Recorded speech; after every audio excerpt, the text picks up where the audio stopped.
Welcome to the Greater Houston Chapter's American Society for Public Administration Spring event, celebrating the rise of leadership through public service, where we're here to gather together and honor and celebrate the awesome and outstanding performance of public service employees. The program will go as announced.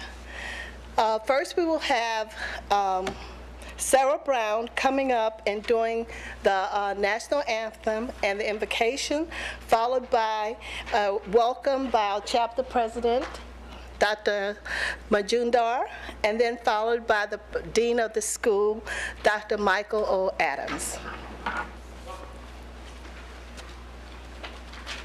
Good evening, ladies and gentlemen. Please stand for the Pledge of Allegiance and remain standing immediately after for a word of prayer. I pledge allegiance to the flag of the United States of America and to the republic for which it stands, one nation, under God, indivisible, with liberty and justice for all. Please bow your head for a word of prayer. Dear God, thank you so much for bringing us together tonight for a wonderful purpose, to honor those who have dedicated their time and service to helping people and communities thrive. Please bless and guide those in this room that are committed to public service because of the inspiration and hope it brings our communities. Bless tonight's speakers. Let us be inspired by their words and motivated to action by their commitment and acts of service. In Jesus' name, amen. Amen.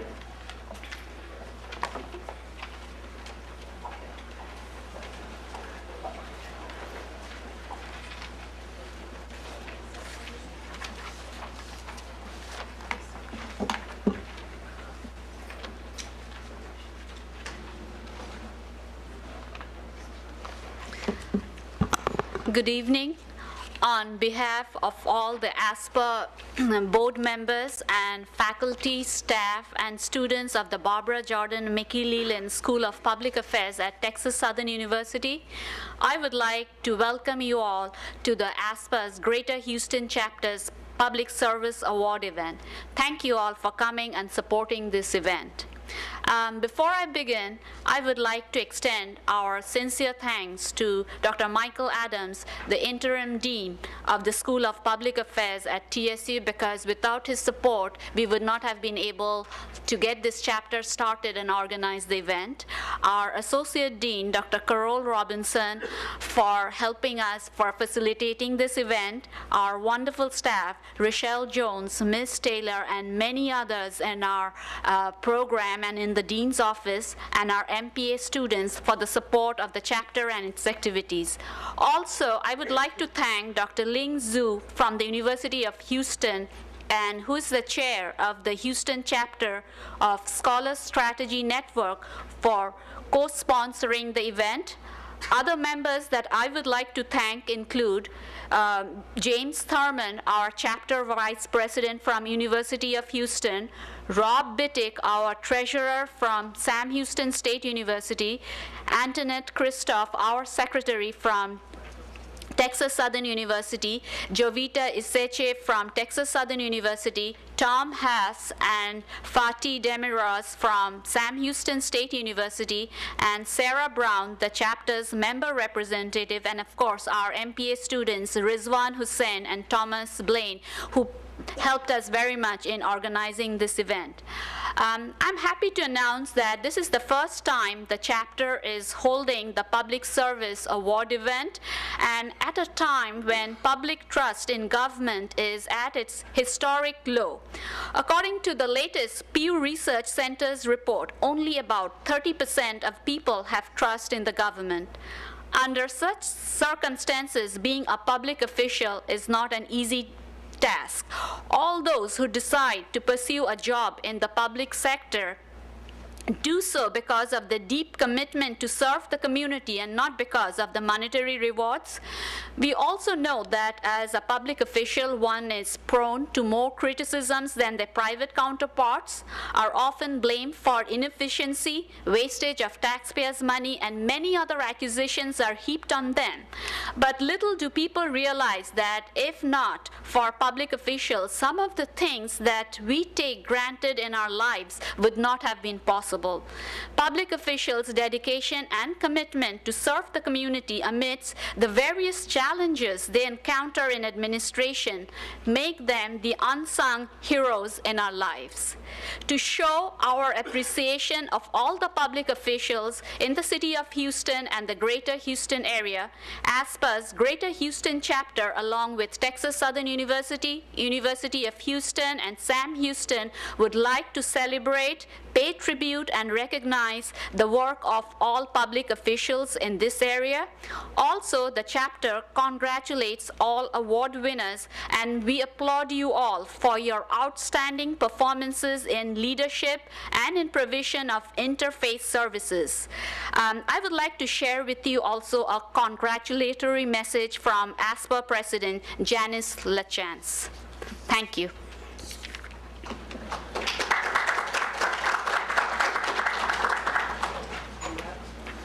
Yeah, can you pull it up, the video? Okay, let me look for you.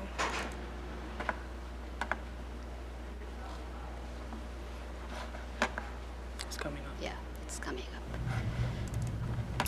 I'm Janice LaChance, the president of ASPA, and I want to welcome each of you to this chapter event. ASPA's chapters are where our members can connect in person, where we can exchange information and best practices, where we can build our networks and make lifelong friends. They are a key part of what makes ASPA able to advance excellence in public service. I'm excited about this year. We're working on 3 focus areas. I call them the 3 Gs. The first is growth. We're growing ASPA's membership and increasing our visibility and impact. The second is genius, your genius. We're tapping into the genius of our membership. Our nation is wrestling with challenging problems, and I believe the answers can be found in our members' work, your research, and your innovative thinking. The third is governance. We are reviewing ASPA's structure and practices. We're going to eliminate unnecessary processes and create a nimble organization ready to take advantage of opportunities as they arise. I hope you'll join me in this work. It will strengthen ASPA, and I want to thank you, and I hope to see you in person very soon.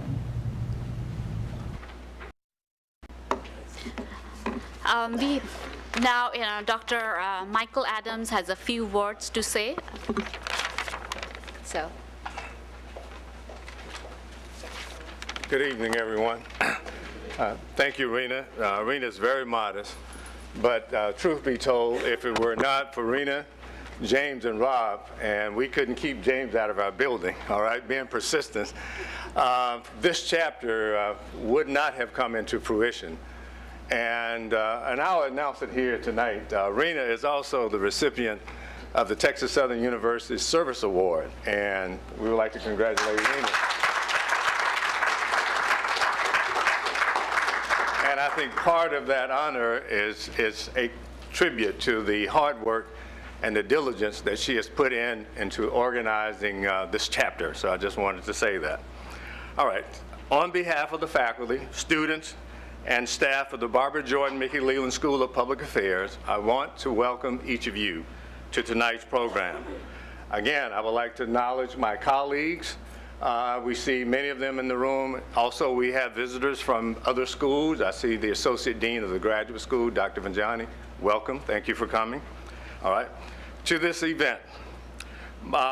Congratulations to this year's award recipients. Public service is not a commitment undertaken for awards, but every now and then, someone should be acknowledged for good works. That is what we are doing here tonight, saying thank you as a way to hold up examples to encourage and energize public administrators across the country. In the words of Barbara Jordan, I think that commitment is done for the common good. For us here at the Jordan Leland School of Public Affairs, we support the ASPA chapter and events like this one because we want our students and alumni to be a part of a better way forward, to let them see examples of public servants who understand that they represent a diverse community, county, state, and nation. People who, like Barbara Jordan and Mickey Leland, know that we are in this together. And it will take all of us to address injustice, inequality, economic opportunity, poverty, homelessness, environmental justice, and the impact of technological transformation resulting from artificial intelligence and the sharing economy, the challenges that are facing our city, nations, and states. These challenges are confronting all of us. This is the second year that the School of Public Affairs has hosted the ASPA chapter, and we will continue to do so going forward because we believe these events help advance the mission and purpose of our great university, and that is a commitment to excellence and achievement. Thank you, and welcome again.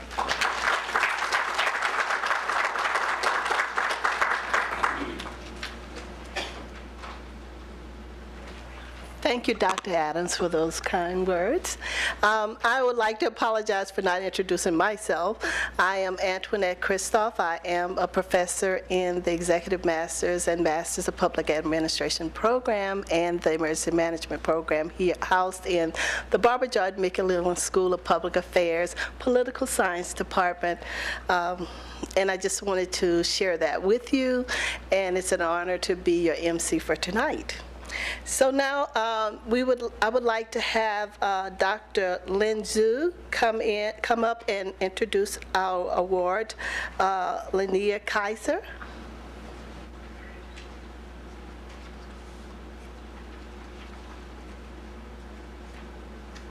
Good evening, everyone. First, let me extend my sincere thank you to both the Barbara Jordan Mickey Leland School of Public Affairs and the ASPA Great Houston chapter for actually partnering with the Scholarly Strategy Network for this wonderful event. And the Scholarly Strategy Network is a nonprofit scholarly network that seeks to improve policy making and democratic representation through making greater connections between academic scholars who research in the area of public administration, public management, and political science to the world of practitioners and policymakers and citizens, as well as media. So one of the core mission of the SSN is that we wanted to advance better connections between scholarly research through public engagement and media engagement. And the Texas chapter of the Scholarly Strategy Network is one of the youngest regional chapter, yet grows at the fast pace. So our regional chapter is striving for facilitating community engagement and media engagement activities within the region of the state of Texas. So tonight, it's our great honor to partner with the ASPA Houston chapter to present to you our first keynote speaker, Professor Lau Kaiser from University of Missouri, Columbia. So Professor Kaiser is a leading scholar in public administration and political science whose research area specializes in the connection between policy making, policy implementation process, and the bureaucratic representation of the public values. So Professor Kaiser's work addresses very important questions about how frontline public servants can better represent public values, especially in situations when there is lack of political representation through elections. Because of her excellent scholarship, Professor Kaiser has received numerous prestige scholarly awards in the past. So among various prestige scholarly awards that she received, she was the 2013 recipient of the Herbert Simon Award from the West Political Science Association for her excellent contribution in research on bureaucracy. She also received the 2013 Rita Mae Kelly Award from the American Society of Public Administration for her research contribution on topics that are significant to the role of women in public administration. Tonight, Professor Kaiser will share with us her insights about public sector professional associations as well as their role in democratic accountability. So without further ado, I present to you our first keynote speaker, Professor Lau Kaiser.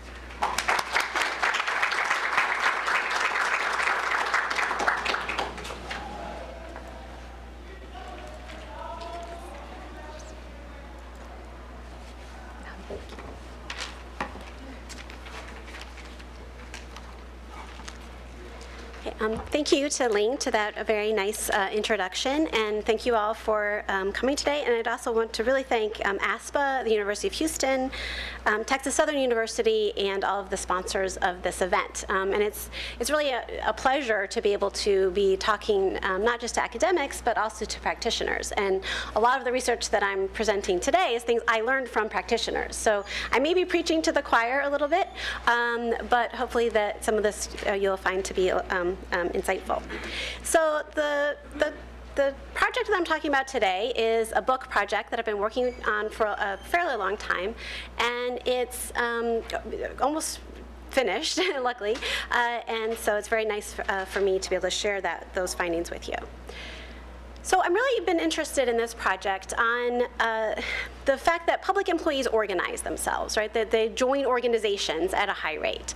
And they join different types of organizations. So we know they join public sector unions, like the United Teachers of Los Angeles is a typical public sector union.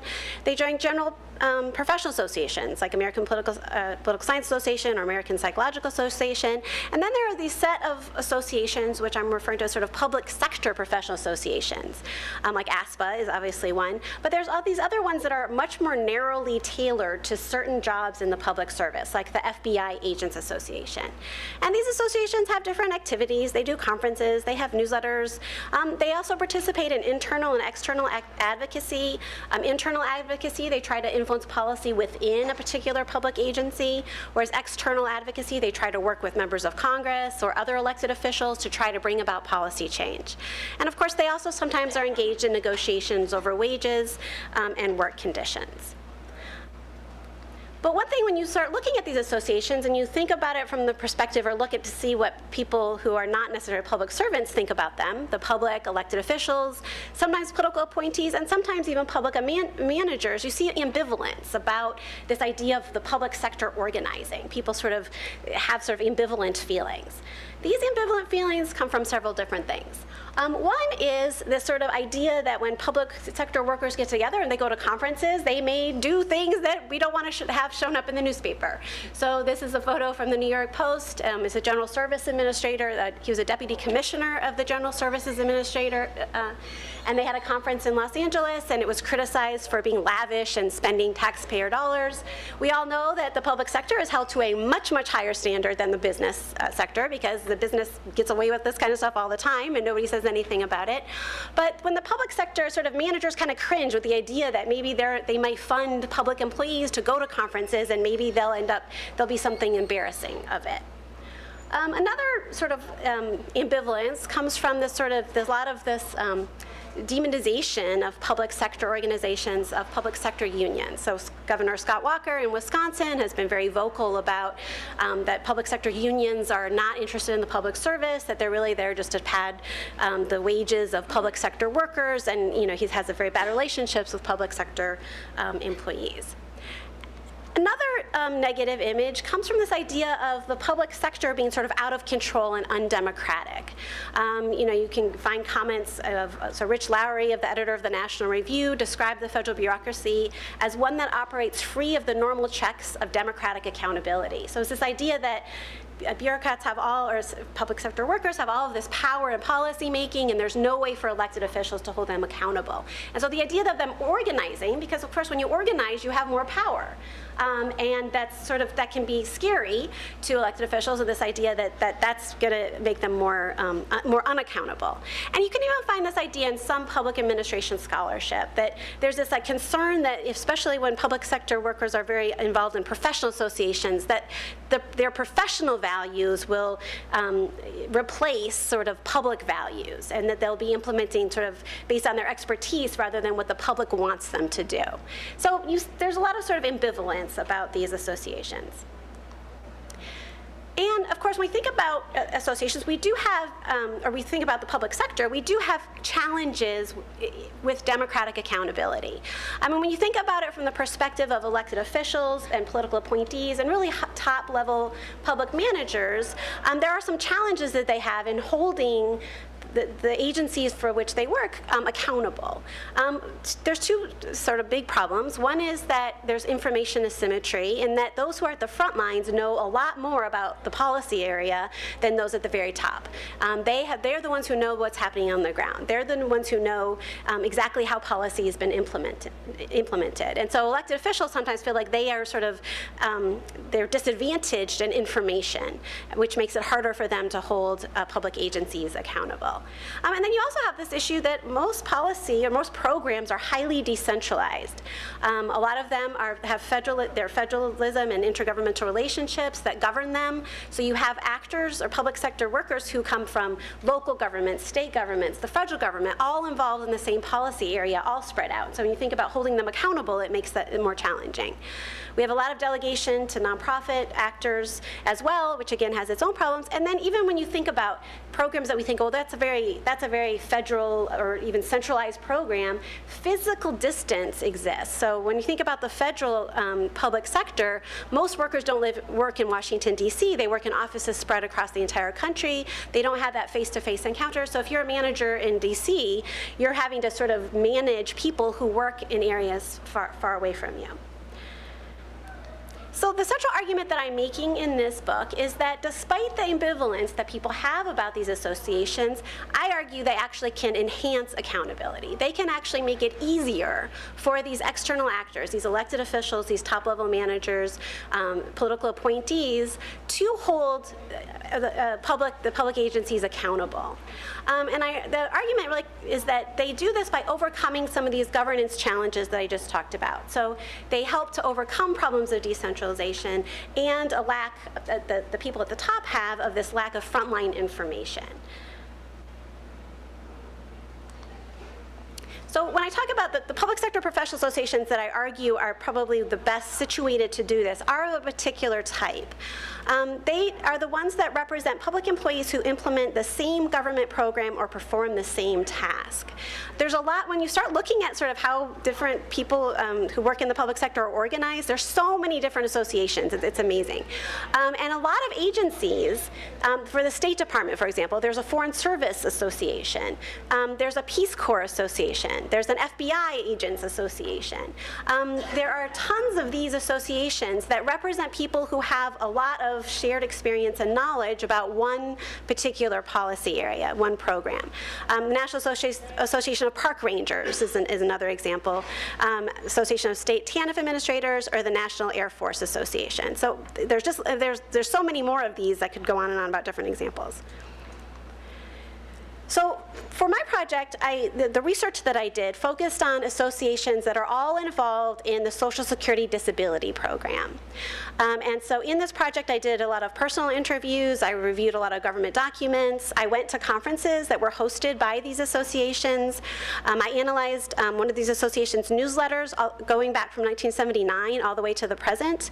And I did some statistical analysis of bureaucratic outputs or policy outputs of these state agencies, and looked at sort of how that varied based on participation in these associations. So before talking a little bit more about my findings, I want to talk a little bit about, well, what is the Social Security Disability Program? I'm sure all of you have heard about Social Security Disability. One thing that you may not know about it is that it's actually more decentralized than you might think in terms of its implementation. So Social Security Disability is a cash assistance program. It's a social insurance program. It also has a SSI, which is the means-tested version. And it's cash assistance for people who are unable to work because of a medical condition. So it's something to do with your health is preventing you from working.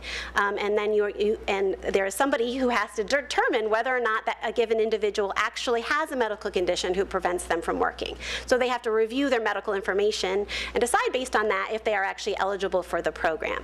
And that's complicated because medical conditions are not, it's not always, sometimes it's ambiguous. There's some clear-cut cases, but oftentimes it's ambiguous whether somebody's, does their back pain or their mental health, does that really prevent them from working?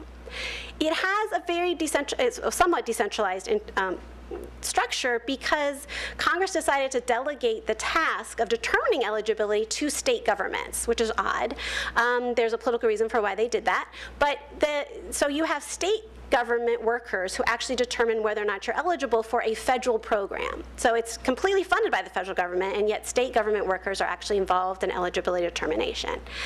And then the office is also it's hierarchical. The Social Security Administration runs the program. Even though it's hierarchical, there's so many different units of the Social Security Administration that are involved. You've got the commissioner at the Washington, D.C. level, and under that you have the Office of Disability. But then you have these regional Social Security offices that are spread out across the country. There's 10 of them. Then you have district Social Security offices in each state who take the applications for disability. And then you have these administrative law judges who work in these offices of hearings and appeals who are also spread out completely across the country. So really, oftentimes when you talk to people in this program, they say, oh, there's like 2 different programs going on. You've got the state level, then you've got the federal level. There's all of these different units involved, and so there's communication problems across them. And each different parts of the program are represented by different associations that represent public employees. So you have the National Association of Disability Examiners represents state workers who determine eligibility. You also have the NCDD, which represents state agency directors. You have another association that represents the Social Security District Office Managers. And then you have another association that represents the federal administrative law judges, who are the ones who are hearing appeals on these cases. So each of these different you think about the program and all of the different units that are doing things, all of them are represented by their own associations, which is interesting. And when you think about sort of like who feels that they're responsible for overseeing the Social Security Administration, we think about sort of bureaucracy and democracy, and so we think about the connection is really, a lot of it comes from elected officials having oversight. We think of Congress, the President, and the various bodies that these units use to perform oversight. So you've got elected officials, you have their staff on congressional committees, GAO, the political appointees, the President appoints. There's a Social Security Advisory Board who's charged with overseeing it, and there's Inspector General's offices. So when I think about sort of looking at the relationship between these external oversight actors and these associations, I'm really interested in the relationship between the associations and these particular actors. So what I found through doing all of my research is that these associations have incentives to actually enhance communication from frontline workers all the way up to these external actors that I talked about in terms of the ones being charged with oversight. And the argument is that all organizations, probably the most important thing that they have to do, I mean, they have a mission, right? But in order to achieve that mission, they need to attract members, right? You can't be much of a strong organization if you don't attract members. And these associations, they can't attract members the way a public sector union might, which is to try to say, yes, we can help you get a better wage, right? Or we can help your material benefits. Instead, they have to they try to attract members by using what's referred to in political science as sort of purposive benefits, which simply is a fancy way of saying attracting people because they want to make a difference, right? It's getting people who want to be involved because they want to have an impact on policy, that's they get some value of being involved in policy and improving things. In order to actually provide those benefits to those public service people that we know have public service values, right, and tend to be interested in policy making, in order to attract those types of people, they need to actually create a communication network that can help that association engage in internal and external advocacy. So they need to actually form relationships with these external actors that I talked about involved in oversight.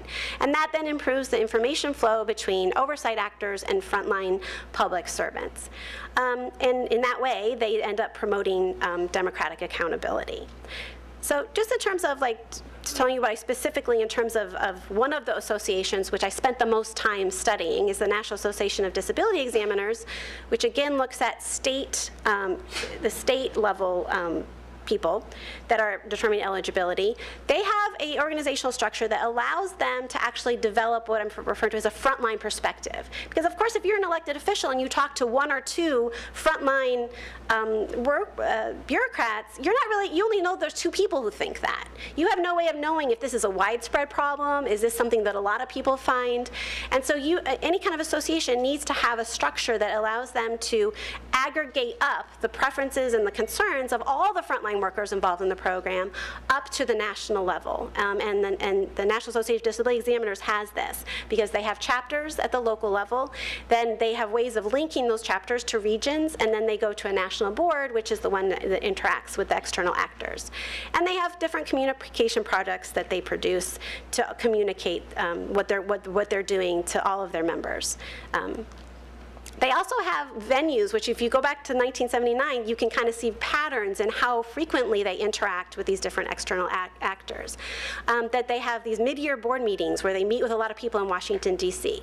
They have conferences where Social Security, the Social Security Commissioner oftentimes comes, or various actors oftentimes come. And then, of course, they share all this information to chapters and to state agency personnel. So in sort of analyzing all of these documents, you can kind of see how NAID connects all of these different units that's in this decentralized policy implementation of Social Security Administration. So NAID is there, down at the bottom, and it interacts regularly with these other actors. So you can see that by looking at their newsletter over time and all these government documents, you can see that NAID is communicating, for example, with congressional staff on the House and Ways Committee on a regular basis. They're talking to, very frequently, people in the Social Security's Commissioner Office, which of course is at the very, very highest level.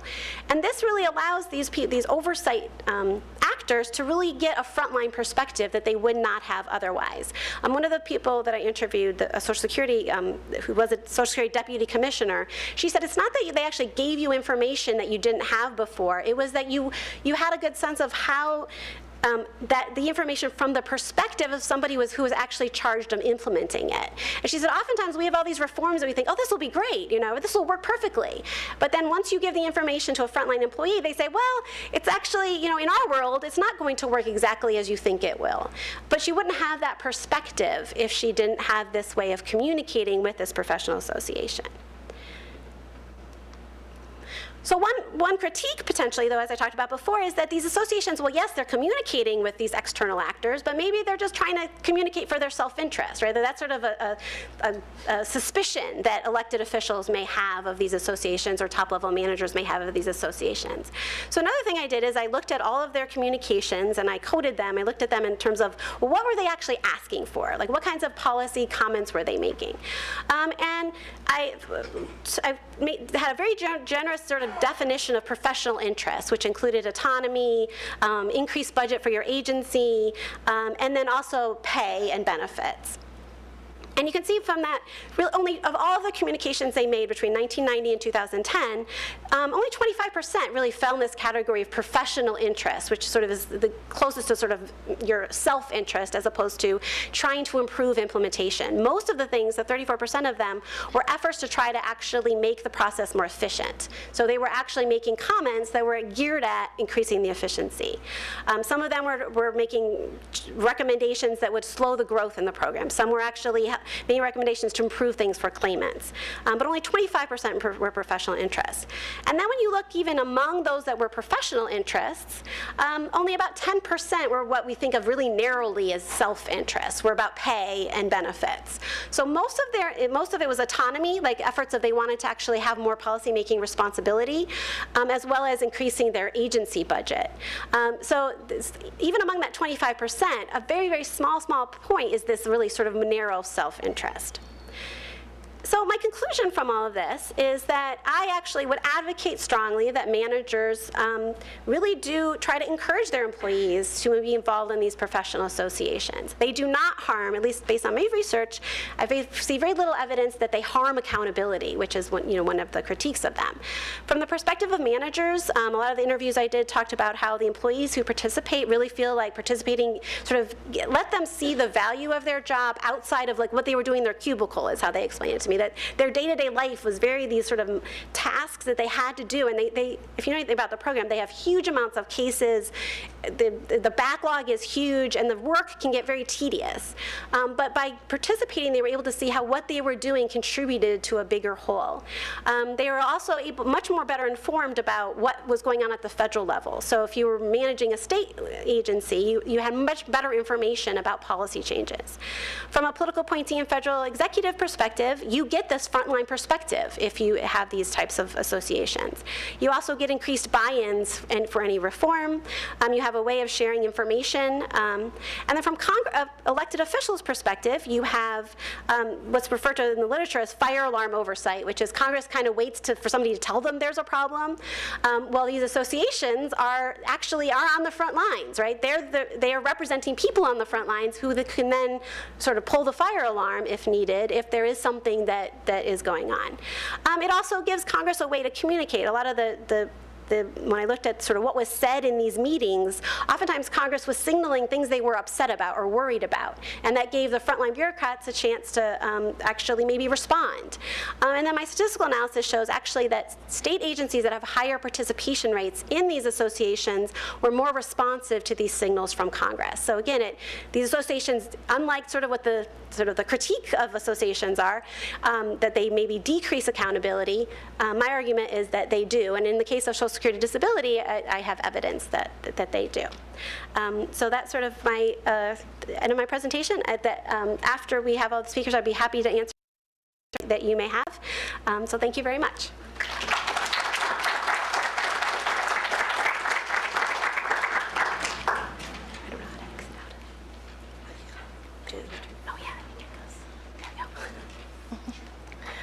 Thank you, Professor Kaiser. Now we're going to turn our attention to our Associate Dean and Professor Coral Robinson, who will introduce the next speaker, Councilman David Robinson. I'm going to introduce my cousin. We have a running joke. We're a family. David, I didn't know I was going to introduce you until I'm giving you some back of the house to the audience, secret information. So, I'll tell you if you're wrong. Yes, right. That's what I'm counting on. Till I got the program and I was proofreading and I saw my name, because Dr. Majumdar doesn't know I don't really like being out front anymore. I like being in the background. But it made me start reminiscing and thinking I want to read 3 quotes that for me try to set the stage for why, when she asked me for a speaker, I recommended you. Because I think America feels like we are lost. And we're trying to find people who can help us find our way out.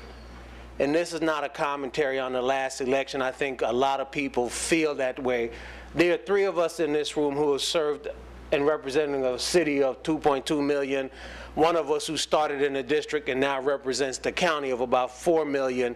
And we can tell you there's a difference between the theory of it and the reality of it and the consensus that's not the consensus of it.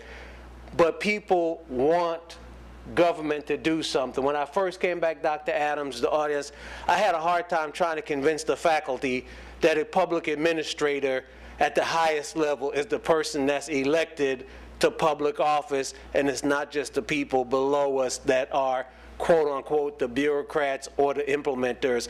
I think we are too. And the 3 quotes I want to read, David, to introduce you, because your bio is in the program, and because I think you represent the essence of what these 3 quotes are trying to get at. The first is 4 words, that among these are. And those 4 words are the linchpin from the Declaration of Independence that links to life, liberty, and the pursuit of happiness. That those aren't the embodiment total, but 3 representative of. And the whole idea was government, the people who were supposed to be overseeing us were supposed to understand that they were from us, among us, and their job was to help make sure all of us, including them, had it. The next one was this. I go back to it periodically, Dr. Adams and I. I try to assign students things that come from a practitioner's point of view, and this is from Jim Collins' Good to Great. And in the book it says, no matter how much you have achieved, you will always be merely good relative to what you can become. Greatness is an inherently dynamic process, not an end point. The moment you think of yourself as great, you slide toward mediocrity, and will always have already begun to slide away from it. And the reason I'm reading the quote, David, I think you understand that none of us who want to make government work are great, and we are always trying to find it. And I think of you as one of the people who understand what's required really to create government as a great enterprise and to be a great leader. And the last one is from, in light of our new quarterback coming to Houston, from Vince Lombardi. And Lombardi said perfection is not attainable. And if we were in a religious setting, I would remind us that what we believe, at least in one religious tenet, was greatness, and perfection was eliminated, but I won't go down that road. And Lombardi goes on, he says, but if we chase perfection, we can catch excellence. And Texas Southern University is built on the notion of excellence in achievement. And I wanted to invite somebody that I thought, Dr. Majumdar, understood the chase for perfection is really the effort to achieve excellence, and that greatness was out there for government and the people who work for the people to try to achieve. And with that, my friend, a colleague from academia and a professor for Texas Tech and in their program, David Robinson, my cousin. Yeah, this will be easy. Thanks, Carol. That was really kind, and I love that thought. Moving towards greatness. And as a former athlete and very much a devout Christian, let me tell you that those ideals that you spoke of are ones that I think I live by. But I get back to church every week. Thank you. And get down on my knees and pray, because heaven knows that something could go wrong, and heaven knows that we're all just a heartbeat away. Well, that was lovely. Thank you very much. I do teach, and in fact, Professor, I'm here with you as a faculty brat. I grew up the son of a college professor who taught political science and government, lo and behold.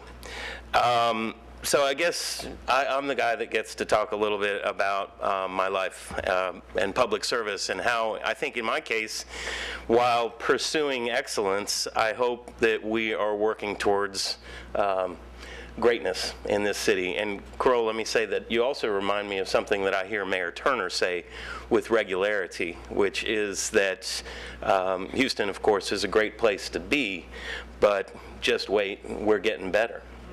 And I think that that's something we can all believe in.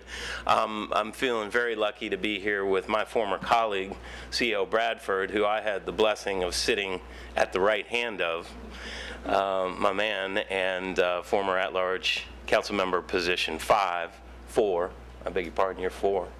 But I learned a lot from Chief Bradford, and I think one of the lessons that we shared was to take our role as public servants very seriously. I think there were a number of meetings, most meetings, when the chief and I were pretty much the last ones seated around the table or at the horseshoe. We believed in hearing everyone out, even some of our very frequent attendees at the public session on Tuesday, who aren't always speaking clearly or of clear mind. But I think it is their right, and in this democracy that we love and hold dear, it is part of the challenge and part of what I feel that I am driven to uphold.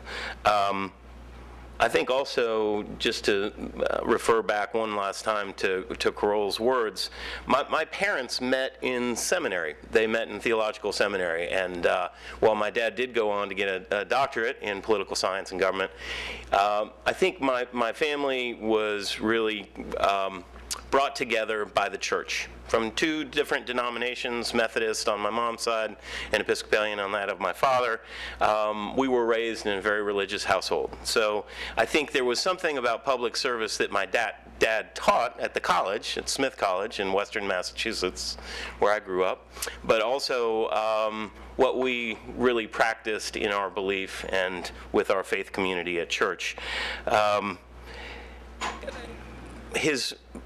His emphasis and scholarship was really on emerging constitutional formation, a little bit on the presidency, and his very first book was called Slavery and the Structure of American Politics, which he contends to this day is the book that is still the most referred to and quoted in literature related to his area of study. But with that, I think he has also had a very open mind about his travels around the world, blessed by the fact that my brother lived in Japan for a number of years. He went about studying the emerging Japanese constitution at the end of the war. I think we have spent a lot of time, as I lost an uncle before I was born. His younger brother Sam died in Korea, so that there was a real intrigue with the Far East, and I think in that regard, I'm fascinated by the next 10 days where I leave tomorrow morning, not on a boondoggle, but to represent many of you in China. So I am getting ready to throw some things in my bag and get off to the airport tomorrow morning. But I actually held off on that trip. They wanted me to go 2 days ago, so I'm glad to be here with you, which was why I changed my plan. But let me tell you, I was not, I know my parents loved me, but I was not the kid that I think turned out the way they thought they would, that I would. I liked art. I was a musician. I was good at illustration, sculpture, and somehow architecture became the thing that I wanted to do. And so at a combination of going to school in New Haven at Yale, I studied architecture there and found with my mother's roots in Texas that when it came time to apply to graduate schools, that there was a very great place in this wonderful town called Houston, Texas, and that was Rice University, where I applied and got in. And that's really just a way of truncating a whole big part of my life, because I think coming to Texas in my early days had me fall in love with this place. I've been here now half my life, but I feel rooted in the state as my mom is a native, my daughter is now a native, and I just have been here as long as I could possibly be here. And certainly being on city council has had a great dimension for my understanding of this place. But in the meantime, it was going to school at Rice, studying with some great professors there who had public service and a public orientation, that I got to study the type of buildings that I think I've built as a professional that tend to be public institutions. About half my portfolio consists of hospitals in the Texas Medical Center and schools and institutions around our region. And then the other half is a mixed bag of commercial, residential, some retail projects. But it's interesting. I think what has really captured my imagination is what we do in what sometimes has been considered a bad word in Houston, namely planning. And planning, I think, like the Z word, which is zoning for those of us who are from out of town, are things that we have not historically done a whole lot of in Houston. And there's much that can be said about that topic. I won't bore you with all of it, but I will tell you that I think coming out of school in the early 90s was a time when zoning once again was being considered in the city. There was a lot of angst about what we do to grow into our fast-growing city. And I think those professionals that I worked with, and as a volunteer young architect, my professional organization, the American Institute of Architects, was a place that I really found a home. And I found a home with a little committee called the Urban Design Committee. And that was something that I would, I think, go to with relish. I think it's likely where I met Carol. It's likely where I first started learning about civics in Houston, Texas. I think up until that point, mostly it had been through osmosis and hearing my dad talk about his latest book project or what he was doing in Washington, D.C. with his students. But I think getting out of school, getting licensed, and into the public realm, as one of my old professors, the late O. Jack Mitchell, said at Rice, he wanted us to do that every week. In fact, we started our studio projects every Monday afternoon at Rice by a report from each member of the class on what we did in the public realm. And you got a 0 that week if you didn't have anything to report. It didn't have to be fancy. You could go for a picnic in the park, you could go to a movie, you could go to a theater, you could go to the Galleria. But you had to talk about it, and we kept journals. And that's some of what I know Carol has seen as a guest of mine for the Texas Tech class. It's a page that I've stolen right out of his book. We're trying to teach our young students of architecture how to engage in the public realm.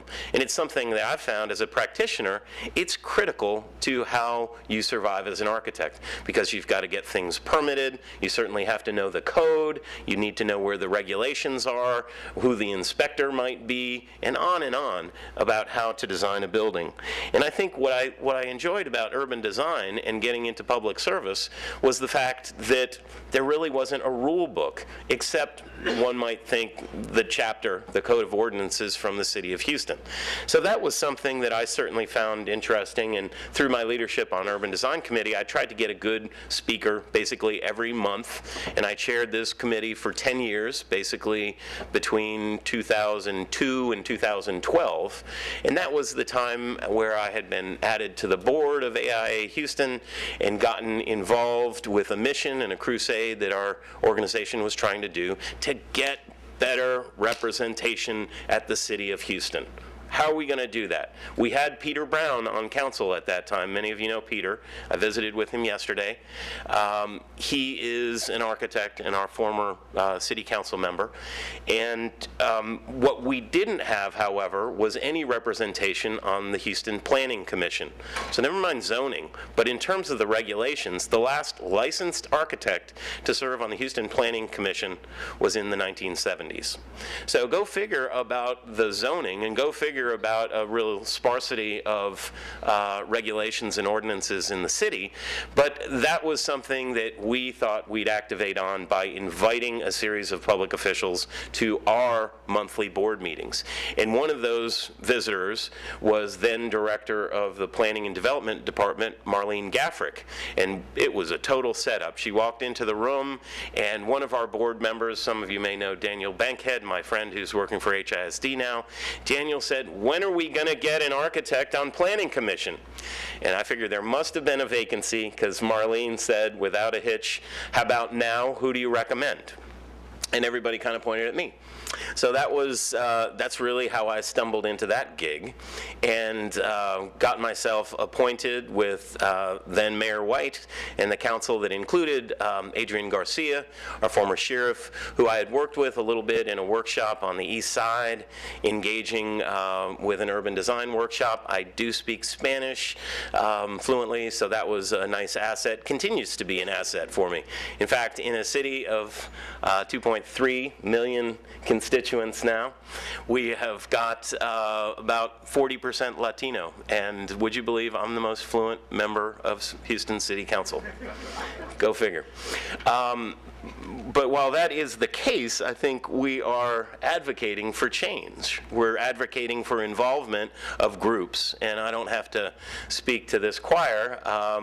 You're engaged, you're here, and I appreciate that for hearing me. But what I will tell you is, in addition to engaging with my professional organization, the other thing I did was moving into my home about 15 years ago, from the Heights to Montrose. I got a flyer in my postbox that said, it was the second or third month that I was in my new residence, and it said, "Due to a lack of interest, we are folding the Civic Club. No one has offered to succeed me, and I'm stepping down as president, the letter said, and basically good luck. And it did have a phone number at the bottom, and I called up and I said, look, I'm new in the neighborhood, would you mind? I'd be willing to do that. So lo and behold, I became the president of the Park Civic Club, one of 21 civic clubs in the very active Montrose super neighborhood. And before you know it, when you go to those meetings, they say, oh, by the way, you've got to go to the super neighborhood meeting. And that's held the next Wednesday night every month. So my evening date book was filling up. But I went and started attending those meetings as a civic club leader, and they said, oh, by the way, we need a new vice president. Would you mind rallying for that? And I said, okay, I'll do that, and served with a very capable man named Alan Eckert, who was the president for a couple years. And then, sure enough, it was my turn to be president, so I said yes. And at that point, the presidents of the Super Neighborhood Alliance, we have 88 super neighborhoods in the city of Houston. So to your point about civic engagement, it's another sort of organizational chart within the city of Houston. It's every square inch of the city, they're all geographically defined, but we in city government know that only about a third or a quarter of them are really active and have any say-so. But it's a group that I think my council member colleagues would agree have great clout when they come to the podium, especially if they're angry or there's an edge in their part of town. So we listen to those folks, and I became that guy that represented the super neighborhood. And meanwhile, I was on the planning commission, so in some ways I was part of the system, yet representing those in the grassroots in the neighborhood. And it was a combination of things upon which I thought I'd run for council, and I asked the mayor, if in this case Mayor Parker, if I could step down to run. She said yes, so I stepped down to run when then Councilwoman Sue Lovell was term limited, and little did I know, I thought I was being really organized and getting out in front of people, and little did I know that I was the first of 12 people that would hop into the race, and I didn't win. But my dad, presidential scholar that he is, reminded me that even Abraham Lincoln didn't win on his first try. And then Mayor Anise Parker, I think, didn't win her seat on council to her third time. So when I didn't win in 2011, and my friend Andrew Burks won and represented the at-large 2 seat, I think I sensed, and I heard from a lot of my friends in the community, that there was better representation that could be occurring. With no knock to Andrew in this audience and in this place, I ran against him after he was an incumbent, and we won. And that was what got me my seat next to C.O. Bradford. And I'm very grateful for that. I think that's where I now feel that with the perspective that I've had coming from a very small town in the western side of Massachusetts. My dad is one of 3 elected officials in Ashfield, total city population of 1,500. It has more cows than people and has more the fewest people per acre anywhere in the Commonwealth of Massachusetts. So he's written one of his most recent books, not the last, but the second most recent, is called Town Meeting, where Dad writes about how the meeting of the 3-member select board in rural Ashfield, Massachusetts, is one of the purest forms of democracy, because it is there, the percentage of those citizens who vote is close to 75 or 80%. It is one of those things that, we in America might dream about if we were looking for true engagement of our citizenry. The Australians, I think, do it a little better, but that's by mandate, and leaves a lot to be desired. But I think, like my father and I talk frequently, we think about local government and local politics being of the essence and in our system for the things that I think we're now working on. With my orientation to the public realm, I'm focused on some very natural things for someone with my skill set and professional experience. I spend a lot of time looking at buildings and the public rights of way. I certainly participate in every everything related to our budget and finances, but in many cases that is not my area of expertise. I certainly pay attention, but if you want to talk about capital improvements and whether we're getting the best deal for our roads and drainage projects, I'm going to be a pretty good guy at that table. And I feel strongly about what I've been asked to do by this mayor. He's put me in charge of being the vice chair of something we call the Quality of Life Committee. Our Mayor Pro Tem, Ellen Cohen, is our chair of that committee, and we have direct purview and oversight of 4 critical city departments. We look over the library department, we look over the health department, we look over the Parks and Recreation department, all of our green spaces, as well as the planning and development department. So with my experience in planning and my roots in the arts, I think that's something that has made me a longtime friend of the 3rd Ward and this local community. I will say that I was one of the artists that helped save Project Row Houses right down the street in the early 90s. Rick Lowe is my dear friend and my daughter's godfather. We continue to think about neighborhood issues, I think, in a way that is beyond what my friend C.O. Bradford has called core services. I think that is something that is truly essential in our city discussion. It's what the foremost and primary purpose of our tax dollars should be. But I do feel that there is something that city governments should and can do beyond some of our core services. And certainly we've got to cover those bases, which is really what we've been wrestling with at the city level with this struggle in Austin over pensions. Has any of you heard about the struggle going on with pensions? I wonder if anybody would like to hear more about that. As you no doubt know, what has happened. We voted on the council with some incredible, inspired leadership from Sylvester Turner to lead to a 16-to-1 vote on council, practically unheard of. Frankly, it was the only thing that I think surpassed it in my experience was when we passed the budget last year, 17-0.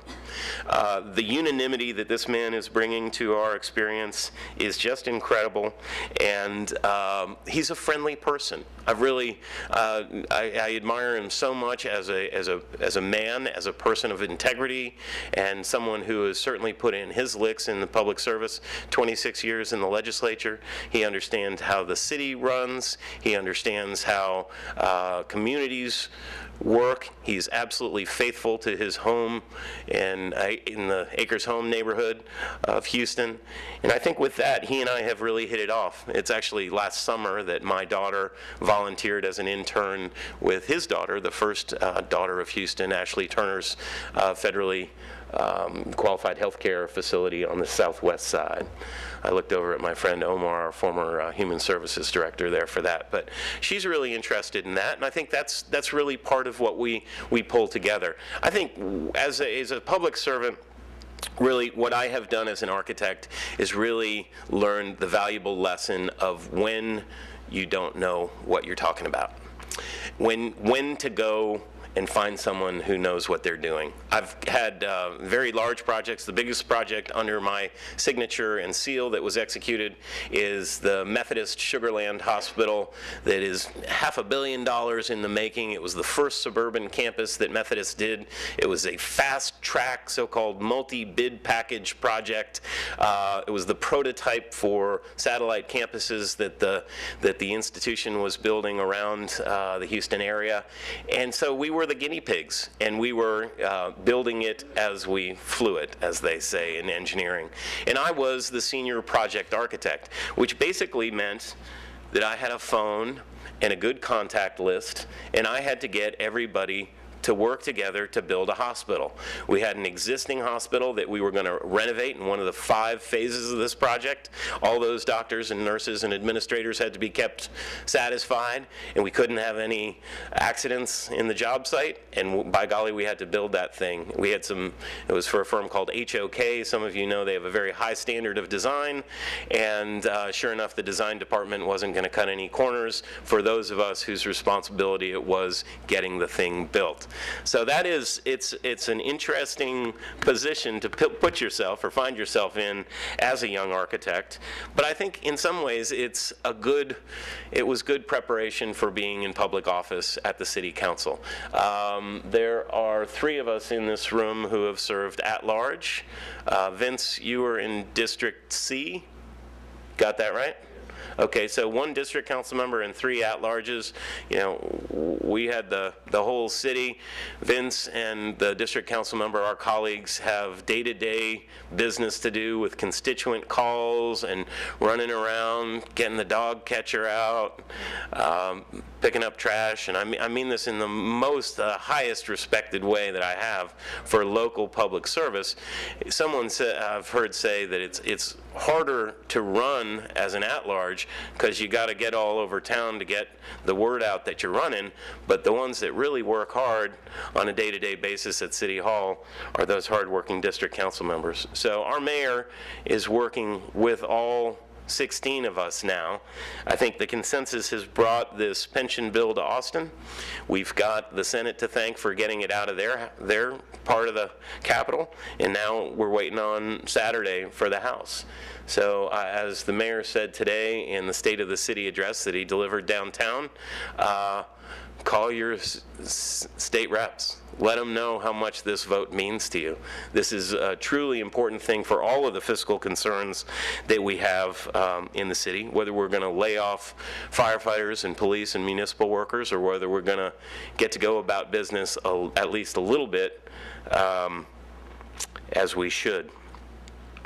I want to wrap up just by touching on a couple of things here that I feel we're facing in terms of challenges. Certainly the top of the list is the pension item. The second I would include is the infrastructure challenges that we have for both roads and drainage. I'm glad to say that I am on the Rebuild Houston Advisory Committee. I'm replaced Oliver Pennington, your classmate, Chief, and former district council member who oversaw how we're administrating that program. That's all of our dollars dedicated to roads and infrastructure. And we've got a lot of improvement. Our mayor's just appointed a new director of the Public Works and Engineering Department. That is a very tough job with over 4,000 employees and so many myriad things to do with the city.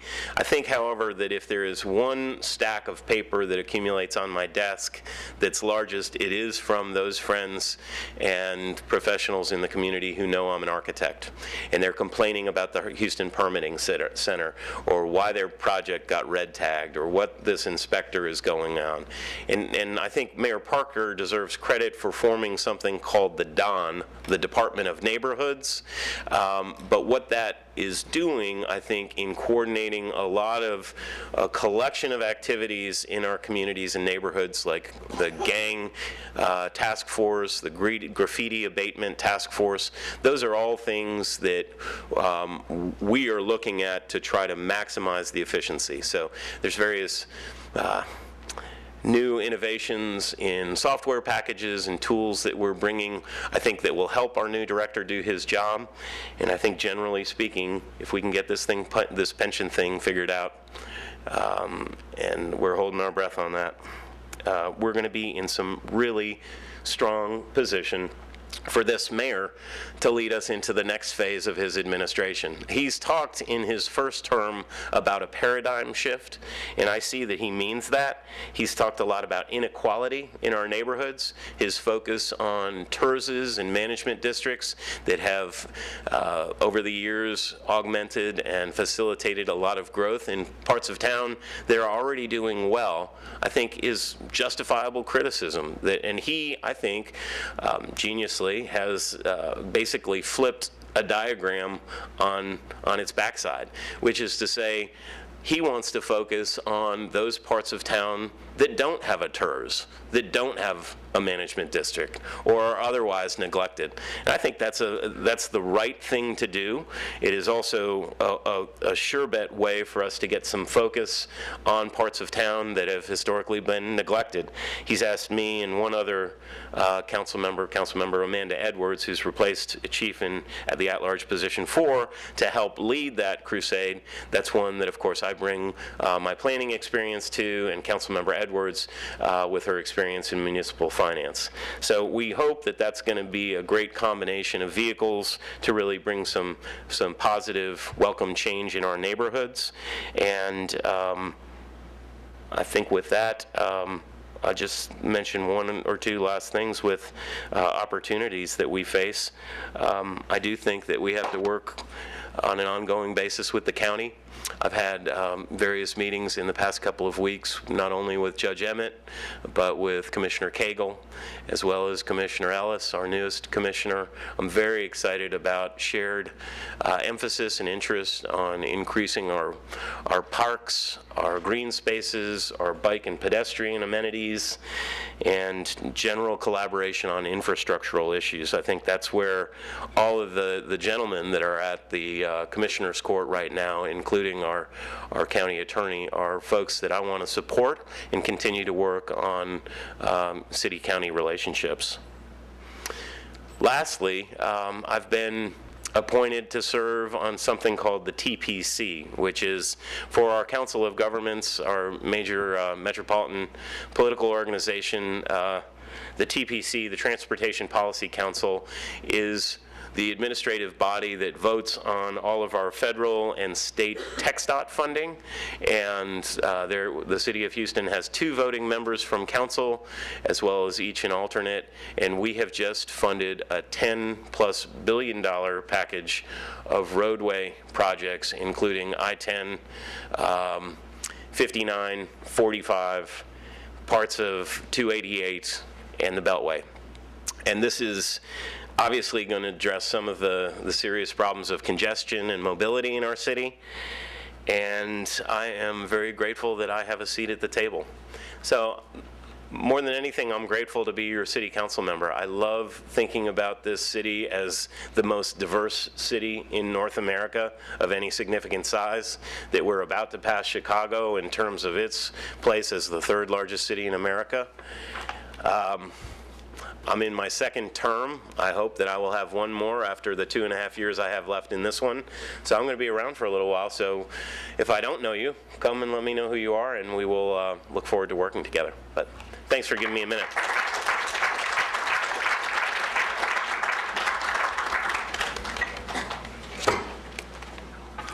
Thank you, Councilman Robinson.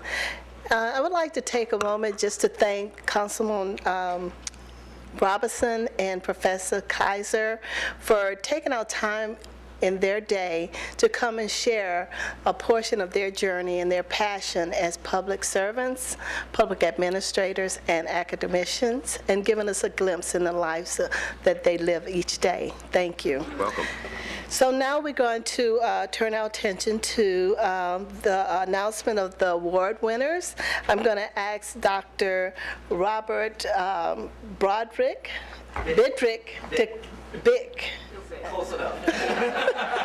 to come forward. He is a professor at Sam Houston University. Oh, question it. Oh, okay. Okay, my mistake. We'll first have question and answers, and that will be followed by the announcement of the awards by Dr. Bick. Bick. This thing, the microphone. Ready for the question? Sure. Okay, Councilman Robinson, I was just wondering, we know that the largest city in Harris County is not the city of Houston. It's really the unincorporated areas. So it's unincorporated areas with no city. So what do y'all think? Most of what you talked about was internal to the city of Houston. Yes. Except for cooperation with the county. How does a city cross boundaries to get out Well, of an area? thanks for asking. I think you're speaking of the boundary outside of the city. We refer to that as the ETJ, or extraterritorial jurisdiction. The last body that I've been appointed to now for a year and a half is that Transportation Policy Council. That, for me, is a great vehicle for me to broaden my horizons. That is an 8-county area over which we have the administration of these TxDOT projects and policies. So I think what I've found in my experience with city government is that with each step along the way, I'm given a new vantage point into a territory that I haven't seen. I think, I believe in collaboration. And I just think that there are relationships to be built at that TPC table, where there are commissioners, county judges, and other elected officials around that table. Very glad to have been, I think, a key part of getting a letter signed by 13 of our mayors and local officials, along with George P. Bush, in sending our new president a letter that you may have read about in the newspaper yesterday. And it was about the new storm surge barrier at Galveston Island and the mid-bay solutions. We've been working very, very hard to try to build consensus where there has been friction and animosity between, it's a good old-fashioned faculty brawl. The Texas A&M and Rice, my alma mater, were both, claiming we've got the solution. You're wrong. And what I think we have done was illustrate, and those of us who vote on things know that if you've got two parts of a community that are at odds with one another, 50-50, let's say, half the room is going to be disappointed when you make a decision. So you've got to broker something or come up and collaborate with an idea that makes sense for everybody. It's the old King Solomon challenge. So that's what I hope to do with the county, is think regionally and do that in a way that is acceptable.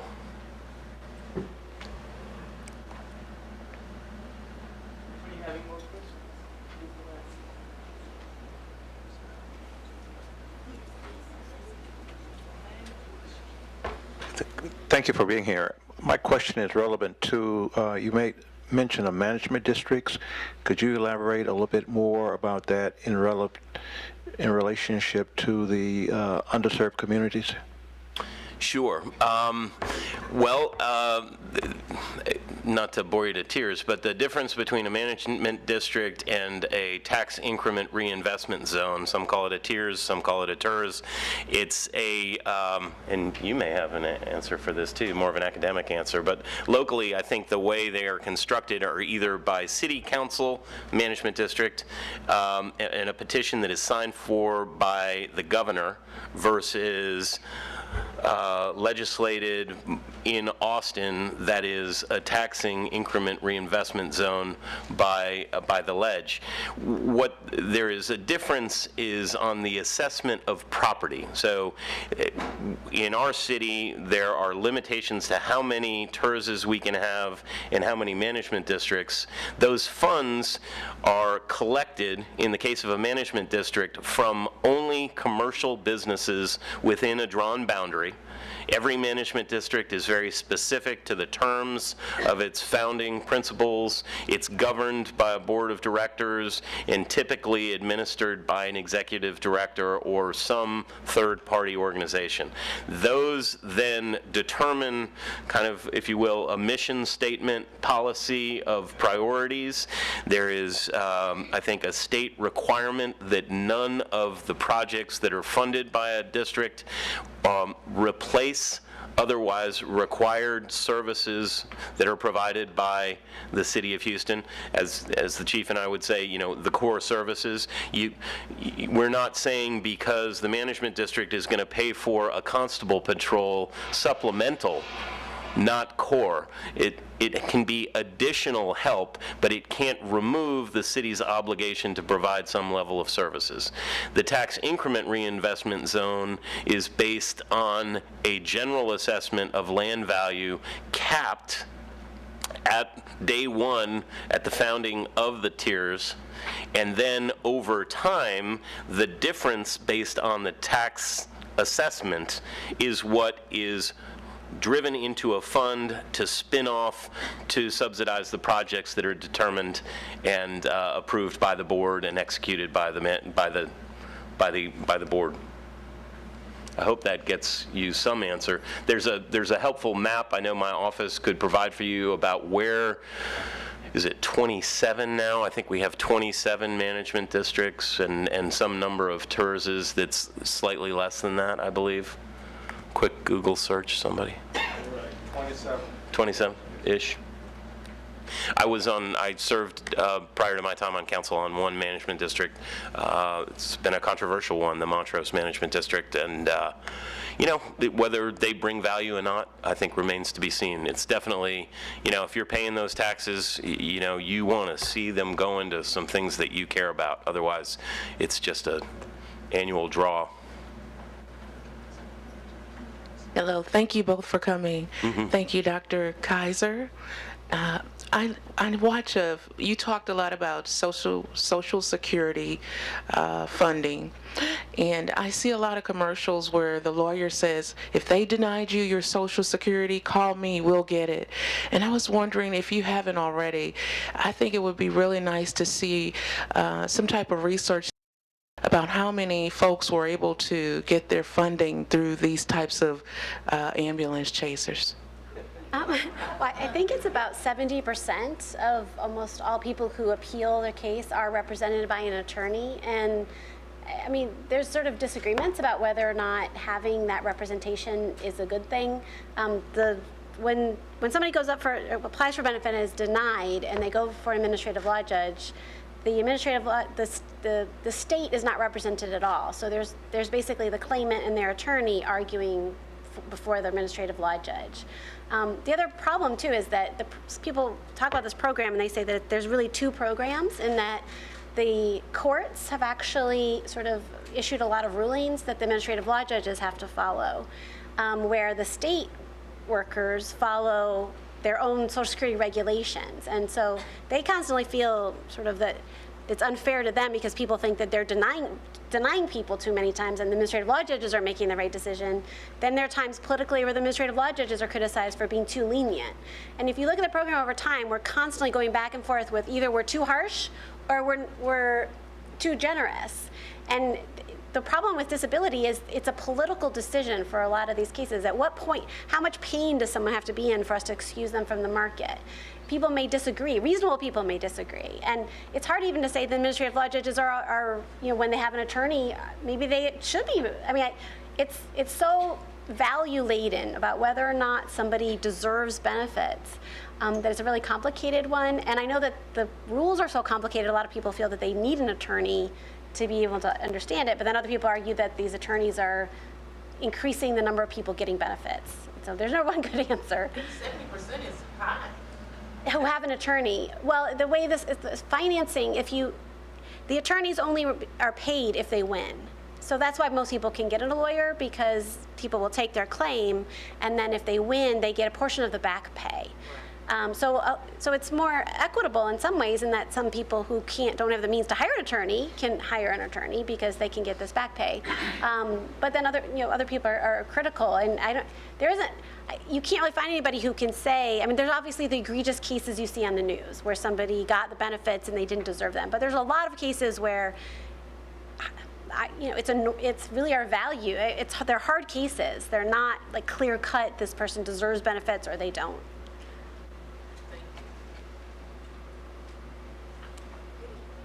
Thank you guys for being here. I have a question related to, I think, piggybacking off of what this young lady said. I work for the Office of Court Administration. I work in child support court, and we have numerous cases where Social Security is an issue, and like you just said, the judges are charged with making decisions without the information from the Social Security office. There is a disconnect, I think, in information, and would like to see some research on maybe a coordinator with the court systems, because in Harris County, the Office of the Attorney, well, in Texas, the Office of the Attorney General is charged with the collections of child support dollars. There are 9 courts throughout the city of Houston, Greater Galveston, Richmond, Rosenberg, Sugar Land. And we reset cases often based on this person has been denied a hearing, and then they have to go back and appeal, monies, funds, and kids are not eating. No, it's a very long, so the backlog is huge, and the amount of claims coming in that need to be processed, that there are a lot of people who wait a long time who, we may collectively think should get benefits right away. Another problem is that the record stays open all the way through. So someone may apply, and the evidence on that application, they didn't have the evidence showing they had a particular medical condition. But then by the time the case gets to the administrative law judge, their condition has changed. And the other thing to keep in mind about the program is it's not just if you have a disability. If your medical condition prevents you from working in the national economy, doesn't mean can you get a job. And so for a lot of people, we may all say, well, that they're going to have a really difficult time getting a job because of their medical condition, right? That people don't want to hire somebody who has a mental health problem or something like that.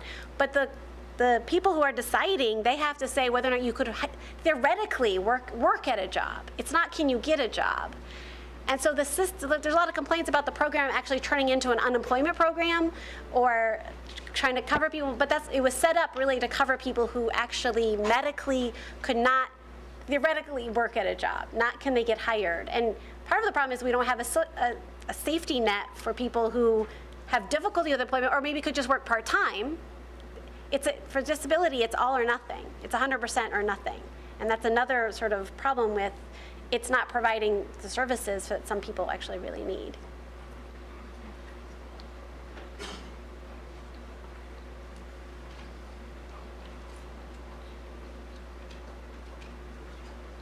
Thank you. My name is Andrew Njeri. I guess I'm the newest in this place. I come from Kenya. I'm born and brought up in Kenya, Nairobi. Maybe one of the only cities that has a national park within the city. So welcome to Kenya and visit the Nairobi National Park anytime when you go there. One of the things that I have to ask is, for 10 years, I worked as a radio presenter. And many a times I would invite the politicians to come over and speak to the public live in the studio. And sometimes there is so much promises that the politicians or the elected people promise the electorate either before or after the elections to win the votes.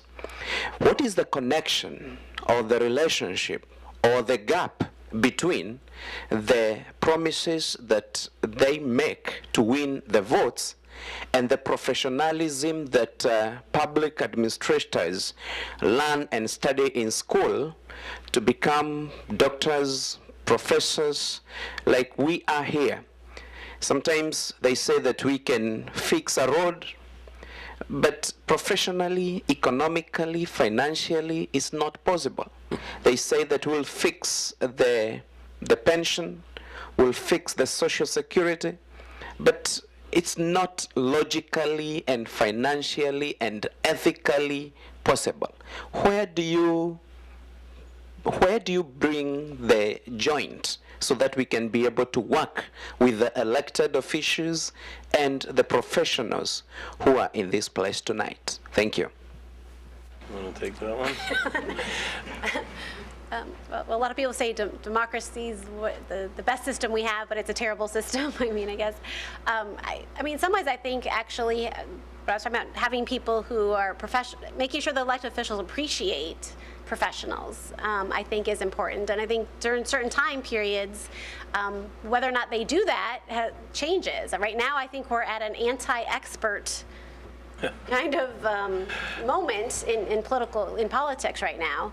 And so, but you can go back in time where we've actually been much more active in seeking out professional and views and expertise. Now, the critique of that, of course, is that then it's elitist and you're allowing professionals to run things and not the average voter.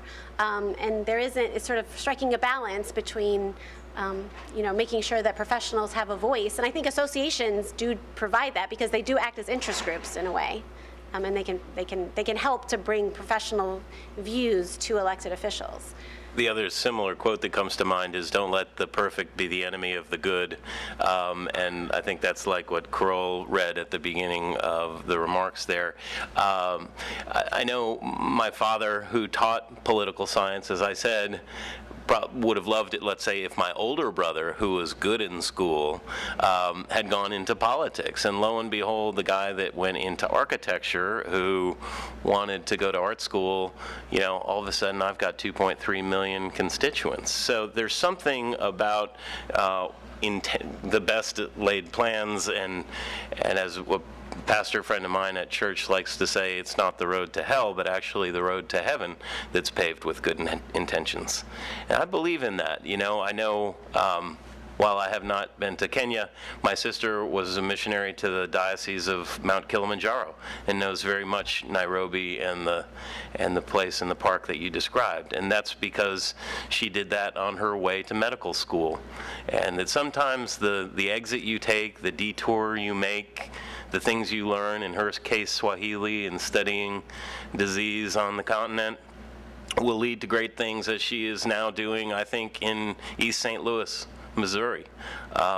We never would have guessed that growing up in Western Massachusetts, but I think the opportunities to do well, welcome to Houston, by the way. We're glad you're here. This is such a wonderful city in the way that we have been not a sanctuary city, but a place that welcomes our neighbors and those who are less fortunate than we are. It's a place that values hard work, and I think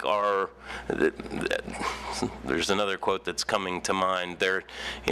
Someone said before I was inaugurated, but after I had been elected, that you will find that there are two types of politicians. There are those that are looking for something, and there are those that are looking to do something.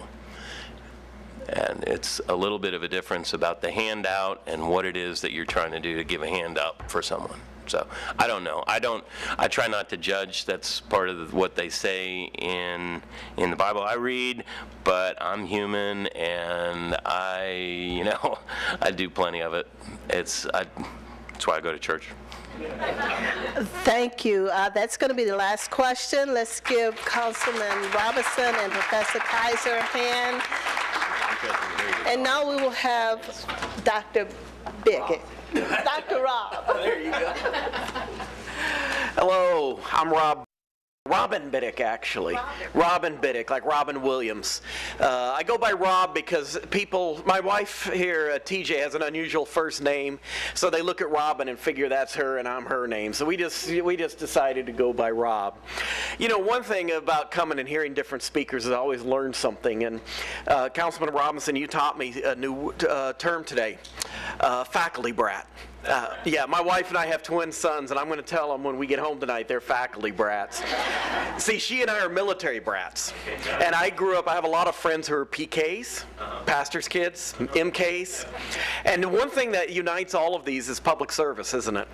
And I really believe in public service. My father and my father-in-law, both career military personnel, just taught me the value of public service. And that's why I went into teaching myself. So I thank you, and the speakers were very excellent, weren't they? So now we're going to go.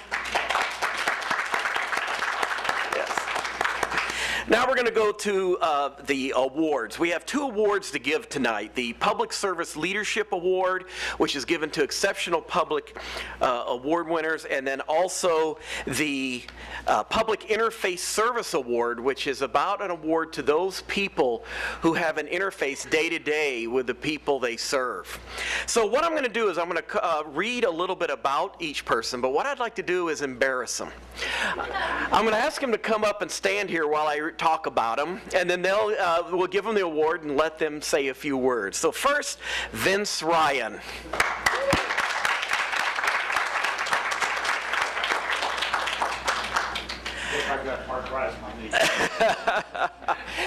I'm going to embarrass you a little bit. You have to understand, when we got... He's used to it, he said, in this business. I have to tell you, when we get these awards, it's hard to pick because there's so many good ones, but he was exceptional. He's the Harris County attorney, devoted his life to public service. Born and raised in Houston, Vince worked his way through the University of Houston as an undergraduate and later as a law student. Subsequently, he earned a master's degree in history from Rice, and he's a retired Army Reserve Lieutenant Colonel, so you know the military. Yes, sir. That's excellent. That's excellent. I just want to read a couple of things that was in the nomination form. Under Harris County Attorney Venice Ryan's leadership, the office of the county attorney has been transformed from an office that serves not only as the lawyer for Harris County government and officials, but also one that proactively uses the law to improve the lives of the residents of Harris County and educates others about the role of law. Under County Attorney Ryan's leadership, the office has become more accessible and transparent, a proactive force against those who would harm our neighborhoods, and most importantly, it continues to live out the motto, to be of service to all according to the law. And I tell you, I could go on. There's a lot more here, but I'm going to turn it over to you to say a couple of words, and we'll present you the award. Okay. Come on up. I don't believe in standing behind podiums. If you're going to shoot at me, you can shoot at me. First, let me we've got quite a few people on our staff that came here voluntarily. Everybody from the county attorney's office just raised their hand. We have a very, very proactive office in the Harris County attorney's office. Those who get a little confused at times don't feel bad, because in Harris County we have this clearest distinction between the county attorney, who does all the civil work for county government, many times whether the other county officials want us to or not, and the district attorney does all the criminal prosecution. Depending on what county you're in Texas, that varies. Most county attorneys do civil work for the county government at their request and misdemeanor prosecution. The district attorney for that county or a group of counties will do the criminal prosecution and felonies. And there's even some other differences, like in the big other urban counties, Tarrant County, Fort Worth, Dallas County, Bexar County, we've got what's called criminal district attorneys who do both all the criminal prosecution and civil work for county government. I personally believe the division we have here in Harris County is the best, because we really do try to be of service to all according to law.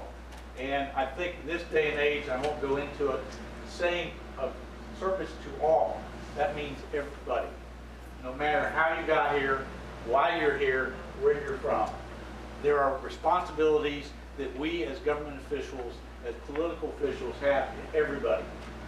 But we have to do it according to law, whether it's the U.S. Constitution, our state constitution, and arguably even new laws passed by the legislature or Congress, if they are constitutional laws. So it's a fascinating place to be. I have a great staff. We have 105 attorneys, and as I tell people, that means we have 105 attorneys who know more about the law they practice every day than I do. So if you've got particular questions, I can probably guide you to one of our assistants who came here to be here with me tonight. So thank you very, very much for this award. I truly appreciate it. Thank you. Not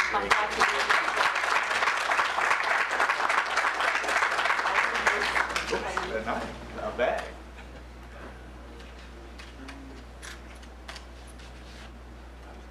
Okay, good. Thank you. And what we'll do when everyone has spoken, we'll line up right over at the end there. Okay. Great. This is a letter from ASPA. Oh, thank you very, very much. Thank you. Very good. Thank you. Now, we have a runner-up award because, like I said, we had so many good candidates, and we felt that we really need to acknowledge them. Now, I'm probably going to mispronounce her name. Is it Celia? Celia? How do you pronounce that? Sheila. Well, you can mispronounce my last name. It gets done all the time. Come on up and stand right here. I'd like to read a little bit about her. Say that your name again? Sheila, thank you. Sheila earned her Bachelor of Arts in Political Science, excellent major, from Butler University in 2000, and her Master of Arts in Public Administration, another excellent degree, from the University of Houston in 2009. During her career in municipal government in Texas, she has worked for the cities of Santa Fe, League City, and she is currently working as the finance director for Nassau Bay. Some of the things that was mentioned about her. It's Chilia. Did I say it right? Close? Chichia? Yeah. Chila. Chila's styles is team-centered, thorough, and articulate. She is very comfortable in positions where she is of service to others. She believes that each person has a unique contribution to the organization. It talks about her being team-oriented, achieving effective change. And furthermore, she views talking through ideas with people to promote decision-making as an effective strategy of itself. She encouraged consensus decisions as opposed to having them imposed autocratically, which would have been the easy way out. And I think she deserves recognition. Congratulations.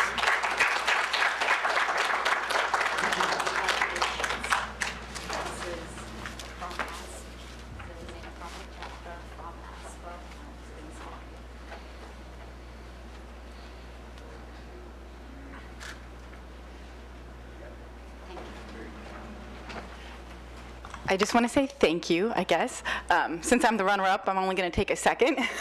But I think the really important thing that we all do here is if we do our jobs right, we take care of where the rubber meets the road, and people don't know that we're doing our jobs if we do it right. And so I think, especially in the information age, where there's so much information and it's hard to get down to what's really important, there's a little too much of it, we need to tell our story better. And our job is to serve the public, but the public normally doesn't know any of the good things that we do. So we need to be our own best cheerleaders and get out there and tell everybody the great things that the government is doing and the services that we provide. Thank you. Very good. And your name is great. It's my problem pronouncing it. The next award is the Public Interface Service Award. And as we were discussing awards, this was one that came up because there are many people who serve every day interacting directly with the people, and they have a big impact on the credibility of government, the ones that come face to face with the people that are in government. And I want to read about Luis Guajardo, who is our Public Interface Service Award winner.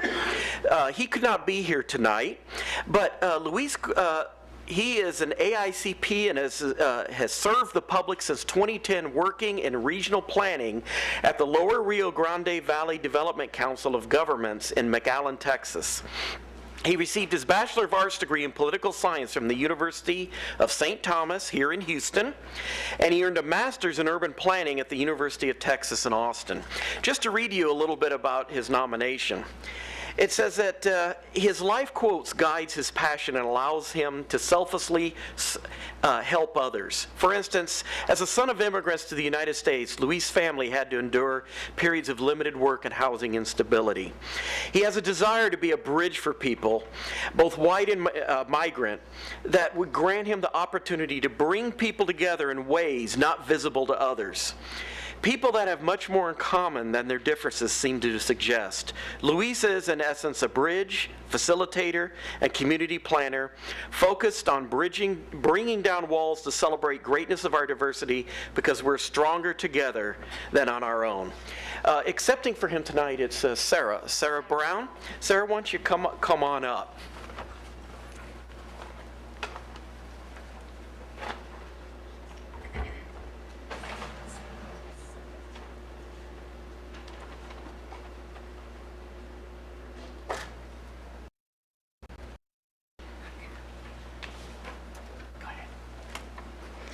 Hello, everyone. Luis' father is very ill right now, so he prepared a statement for me to share with you all. It brings me great honor to have been selected as this year's award winner for the Public Interface Award by the Greater Houston chapter of the American Society of Public Administration. This award is dedicated to my parents, who are battling through a terminal illness at the moment, and why I am not in attendance today. I am eternally proud of their grit and perseverance during these trying times. My public service is informed by the values they instilled in me: justice, inclusion, and caring for one another, like family does. It It is a major reason why I pursued a career in public service-driven profession like urban planning that is focused on understanding the spatial consequences of public policies on our communities. I hope to embody everything my parents' love stood for and keep growing in my personal and professional life as a reflection of this love. Again, with great honor and humility, I accept this award. Thank you.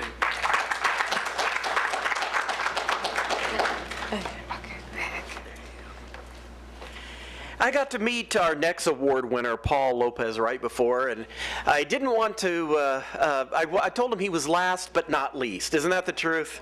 Come on up, Luis. I'm going to embarrass you now. Paul, I said Luis. Paul Lopez is a public works director with the city of Nassau Bay with 28 years experience in local government. Luis, it says Luis here, is it? It says Paul. Someone put Luis. No wonder I said Luis. No wonder. Sorry, Yeah, well, but we'll get this right. Yeah, we'll get this right. Paul. Paul is responsible for capital improvement projects and future planning for the city's infrastructure needs. He's also a U.S. Army veteran, so you understand the military, who served proudly in the 2nd Armored Division and the 7th Division of the 6th Air Cavalry. Some of the awards he received include the Army Service Ribbon, Overseas Ribbon, Good Conduct Medal, and Expert Infantry Badge, the highest non-combat award given, along with top security clearance. Just to read you a little bit from his nomination. Nassau Bay, a small city of approximately 4,500 residents, can boast of having some of the most involved citizens in every aspect of government. They can attest that Paul is truly a hands-on leader and immerses himself in all aspects of the daily activities of the Public Works Department. Paul is definitely a problem solver. He endeavors to serve and to please the residents on a daily basis. The residents of Nassau Bay know him and his staff and know they can depend on them to handle any complaint or issue.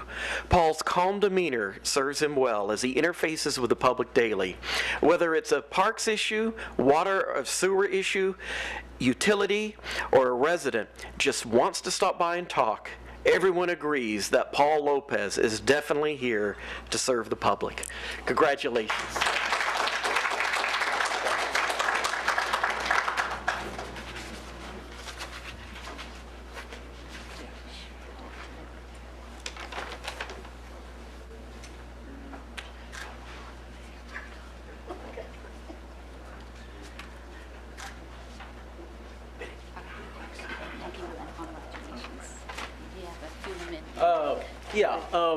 I'm one of those guys that's worked their way up from the ditch up to the desk. Public service, especially in public works, is a trying job. People don't know you, like my colleague Sheila said, until the water's off or until sewer's overflowing or something like that. But it's really great when the residents come out and acknowledge the job you're doing, especially at 2 or 3 o'clock in the morning. And my guys know that if a job's going to be done, we're going to do it right, and that brings confidence in public service. And they know that if it can't be done, then maybe I need to get in the hole and show them 28 years of experience of what we got to do. And so I'm very proud of my guys, very proud of my staff in Nassau Bay. And if it wasn't for Public Works, I don't know what else I'll do. This is a very compassionate job that I do, and it's something I'm very proud of. So thank you.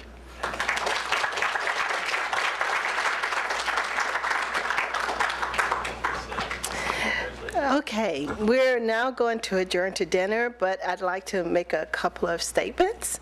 If you would like to make a donation to the Greater Houston Chapter, ASPA chapter, we have envelopes on the table.